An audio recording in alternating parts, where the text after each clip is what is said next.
여러분 안녕하십니까? 지금 현재 중국 감방에 갇혀 있는 2,600여 명 정도의 우리 탈북민들이 얼마나 힘든 시간을 보내고 있겠습니까?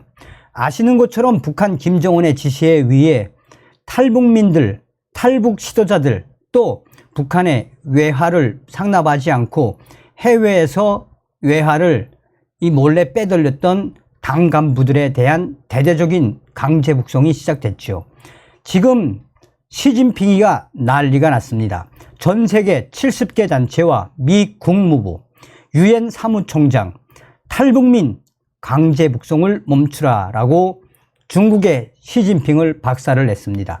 중국의 탈북민 강제 북송이 임박했다는 우려 속에 이미 송환이 시작됐다는 주장이 나왔습니다.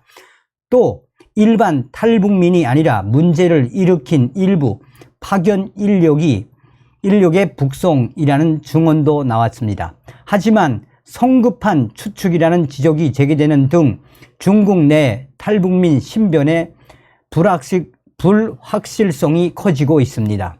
전 세계 70개 시민단체와 개인 활동가들이 연대한 북한 자유연합 NKFC가 중국 내에 탈북민 북송이 시작됐다라고 주장했으며 전 세계 70개 시민단체와 또 미 국무부, 유엔 사무총장까지 중국 시진핑을 강하게 압박하고 있습니다.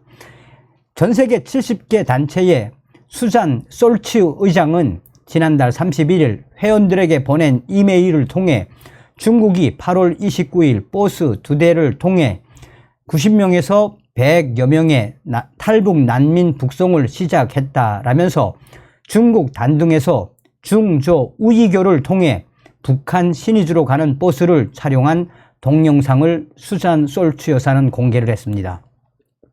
솔츠 의장은 1일 VOA에 중국 현지에 신뢰 있는 소식통을 통해 정보를 입수했다라며 정말 끔찍하다라고 말했습니다. 중국의 북한 식당 지배인 출신으로 미국에서 해외 파견 북한 인력의 탈출을 지원하는 시민단체 무궁화 구조대를 운영하고 있는 허강일 씨도 탈북민 북송은 사실이라면서도 일반 탈북민들이 아니다라고 주장을 했습니다. 중국 내 공안과 북한 측 여러 소식통을 확인한 결과 북한으로 강제 북송이 된 송환자들은 일반 탈북민들이 아니라 중국에 공식 파견된 뒤 코로나 팬데믹 기간 해외로 탈출하려다 체포되었던 평양 사람들이라고 강조했습니다. 그러면서 허강일 씨는 버스가 완전히 까만 유리, 밖에서도 들여다볼 수 없는 버스로 해가지고 중국 공안에서 북송을 시켰는데 한 버스에 40여 명이 탔다고 하거든요.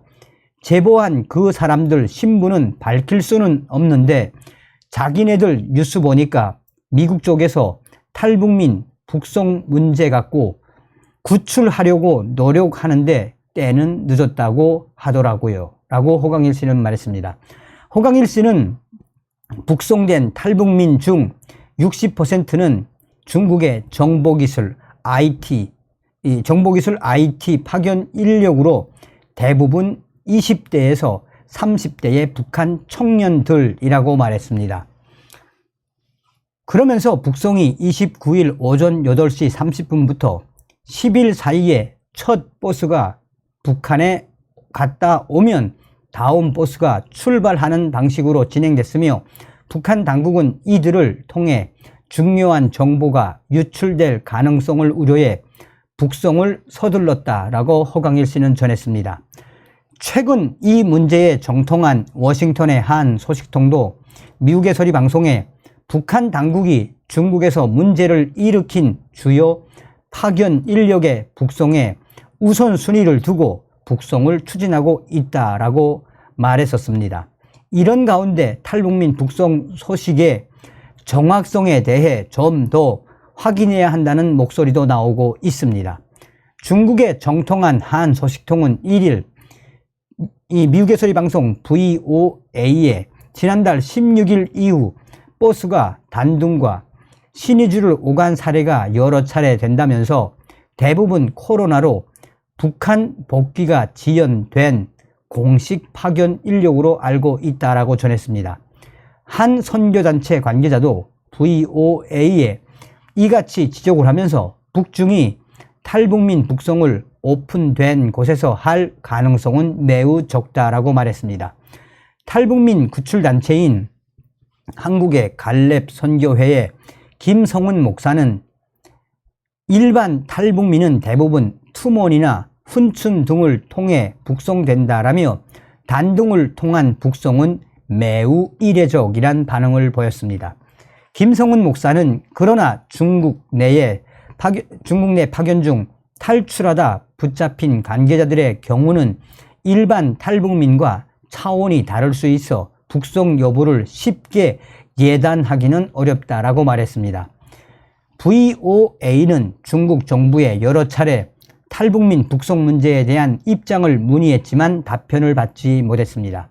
미 국무부 대변인은 이와 관련해 지난 VOA의 미 국무부는 북한 정부가 강제 송환 후 고문과 박해에 직면할 수 있는 탈북 난민과 망명 희망자를 송환하도록 다른 국가에 압력을 가하고 있다라며 미 국무부는 북한과 중국을 공개 비판하고 나섰습니다. 그러면서 미 국무부는 이러한 충격적인 사태를 멈춰야 한다라며 북한과 중국, 그 탈북민들 송환이 되면 운명이 어떻게 될 것인지 우리는 알고 있다라며 미 국무부 대변인은 중국과 북한을 강하게 압박을 했습니다.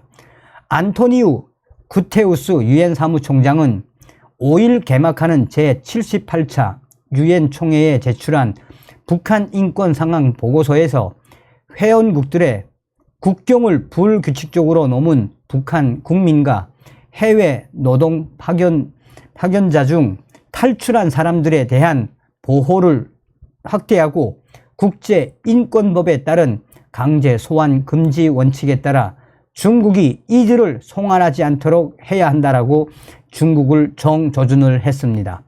이런 가운데 미국의 여러 시민단체가 중국의 탈북민 강제 북송 중단을 촉구하는 캠페인을 강화하고 있습니다. 북한 자유연합은 탈북민 북송이란 끔찍한 소식에도 불구하고 경계를 늦추지 말아야 한다라면서 시진핑 중국 국가주석에게 탈북민 강제 북송 중단을 호소하는 이메일 보내기 캠페인을 시작했다라고 밝혔습니다. 북한 자유연합은 대놓고 북한 탈북민 강제 북송에 대한 중국 시진핑에 대한 비판의 수위를 상당히 올렸습니다. 솔치 의장은 VOA에 오는 24일 탈북 난민 구출의 날을 올해는 22일 기념을 앞두고 시진핑 주석에게 이 극악무도한 범죄를 중단해 달라는 목적으로 캠페인을 시작했다라고 말했습니다. 수잔 솔츠 의장은 시진핑 주석은 사람들이 그가 하는 짓을 알고 있다는 것을 깨달아야 한다라며 전 세계 사람들은 중국이 하고 있는 이 끔찍한 일들을 인식하고 있다라고 강조했습니다. 그러면서 그들은 글로벌 리더가 되기를 원하지만 그들이 하는 일은 불필요하고 잔인하며 비인간적이고 불법적이라고 중국 시진핑 정부를 강하게 압박을 했습니다. 북한 자유연합은 이어서 이달 말 서울에서 개최하는 20회 북한 자유주간을 통해 이 문제의 심각성을 전 세계에 계속해서 알릴 것이라고 밝혔습니다. 이와는 별도로 최근 결성된 2,600명 탈북민 강제 북송 반대 미국 시민연합은 5일부터 6일 백악관과 뉴욕의 유엔 본부 앞에서 탈북민 강제 북송 반대하는 집회를 대대적으로 열 예정이다라고 밝혔습니다. 이 연대를 주도하고 있는 이중인 목사는 VOA에 지난 8월 23일 워싱턴의 중국 대사관 앞에서 시위를 개최한 뒤 지금 지난주부터 백악관과 유엔 본부 앞에서 시위를 계속해 왔다라며 이런 노력을 강화하려는 목적이 있다라고 말했습니다. 이중인 목사는 미국의 대통령이 나서서 생명을 살리는데 동참하고 중국을 좀 견제하고 압박하도록 하고 우리 미국 시민만이 아니고 대통령이 알고 나서서 이 일에 적극 발언하고 참여한다면 다른 나라들도 같이 협조해서 중국에 실질적으로 영향을 줄 수 있다라고 말했습니다. 항저우 아세안 게임 전에 반드시 해야 한다라고 강조했습니다. 이중근 목사는 인간의 생명과 존엄을 존중하는 것은 미국의 건국 정신과 유엔이 채택한 세계 인권 선언의 근간이라면서 바이든 대통령이 이에 대해 침묵하지 말아야 한다라고 강조했습니다. 어찌됐든 여러분들께서도 저 지금 중국에 수감되어 있는 2,600여 명의 탈북민들 강제 북송이 되지 않도록 강제 북송이 되지 않게 여러분들의 기도와 여러분들의 성원이 필요하다 하겠습니다. 북한에서 태어난 게 무슨 죄입니까? 다음 시간에 뵙겠습니다. 멸공.